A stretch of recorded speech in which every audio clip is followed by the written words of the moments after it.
ଗୋଟିଏ ଗାଁରେ ଗୋପାଳ ବୋଲି ଜଣେ ବୃଦ୍ଧ ଚାଷୀ ରହୁଥିଲା। ସହଜ ମନ ଓ ସରଳ ଜୀବନ।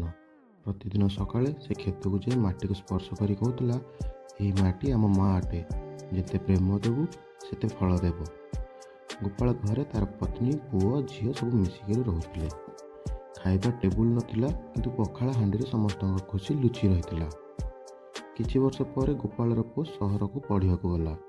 ସହରର ଜୀବନ ତାକୁ ବଦଳାଇ ଦେଲା। ସେ ଫେରି ଆସିଲା ପରେ ମା କହିଲେ, ଆସ ପଖାଳ ପକାଇଛି ଖାଇବୁ।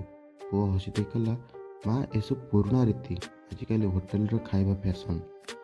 ବୃଦ୍ଧ ଗୋପାଳ ଏସବୁ ଶୁଣୁଥିଲା। ସେ ହସି ଦେଇ କହିଲା, ପୁଅ ପଖାଳ କେବେ ଖାଇବା ନୁହେଁ, ଏହା ଗରମ ଦିନର ଶୀତଳତା, ଥକା ଆତ୍ମାର ସାନ୍ତ୍ୱନା ଓ ସମସ୍ତଙ୍କୁ ଏକାକାର କରିବାର ପ୍ରେମ ରସ। ଗୋଟେ ଦିନ ପୁଅ ତାର କାର୍ଯ୍ୟ ପାଇଁ ସହରକୁ ଫେରିଗଲା। କାମ, ଅଫିସ ଦୌଡ଼, ଏହା ମଧ୍ୟରେ ସେ ଅତ୍ୟଧିକ ଥକିଗଲା। କିଛି ଭଲ ଲାଗୁନଥିଲା। ତାର ମନରେ ହଠାତ୍ ଉଠିଲା ମାଆଙ୍କର ପଖାଳର ସ୍ୱାଦ। ସେ ତୁରନ୍ତ ଗାଁକୁ ଫେରିଗଲା। ମା ଏବେ ମଧ୍ୟ ସେ ପୁରୁଣା ହାଣ୍ଡିରେ ପଖାଳ ପକାଇଥିଲେ। ପୁଅ ଖାଇବା ବେଳେ ତା ଆଖିରୁ ଅଶ୍ରୁ ଝରିଗଲା। ସେ ବୁଝିଗଲା, ସୁଖ ସହରର ଆଲୋକରେ ନୁହେଁ, ସୁଖ ଥାଏ ପ୍ରିୟଜନଙ୍କ ସହ। ପୁରୁଣା ଜୀବନ କଦାଚିତ୍ ଆଡ଼ମ୍ବରୀୟ ନୁହେଁ, କିନ୍ତୁ ସେଠି ପ୍ରେମ, ଏକତା ଓ ଶାନ୍ତି ଥାଏ। ନୂଆ ଜୀବନ ଆବଶ୍ୟକ, କିନ୍ତୁ ପୁରୁଣାର ମୂଲ୍ୟକୁ ହୃଦୟରେ ରଖିବା ମଧ୍ୟ ଆବଶ୍ୟକ।